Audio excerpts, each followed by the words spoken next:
ঢাকা বিশ্ববিদ্যালয়ে আমার লেখাপড়ার এই 4 বছরের সম্পূর্ণ সময়টাতে আমি এই বৈষম্য নিয়ে কখনো কাউকে কথা বলতে শুনিনি।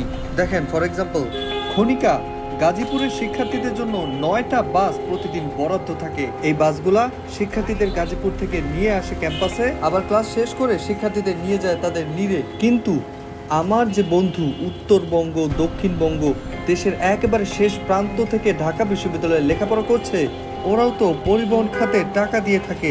তবে কেন এই সুযোগ সুবিধাগুলো শুধুমাত্র ঢাকার এবং ঢাকার আশেপাশের জেলার শিক্ষার্থীরা পাবে? দেখেন, আমার এই বন্ধুগুলো দুই একটা টিউশন করে সারা মাসে ঢাকায় সার্ভাইভ করে। সেই টাকা দিয়ে যদি বাসায় যেতেই হয় তবে পুরো টিউশনের টাকাই খরচ হয়ে যায়।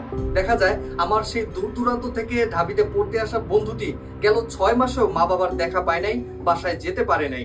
আসসালামু আলাইকুম, আমি মোহাম্মদ নাজমুল হাসান পুলক ডাকসু 2025 নির্বাচনে কেন্দ্রীয় সংসদ সদস্য হিসেবে প্রতিদ্বন্দ্বিতা করছি এবং আমি ইশতেহার দিচ্ছি, যদি আমি নির্বাচিত হই তবে পরিবহন সম্পাদকের সাথে দরকার হলে সারাদিন চাপকে থেকে আমি এই সমস্যার সমাধান করব।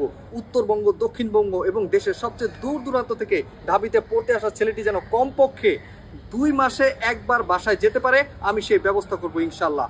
আপনারা আমার পাশে থাকেন, দোয়া করেন, ভোট দেন। দেখা হবে বিজয়ের মিছিলে।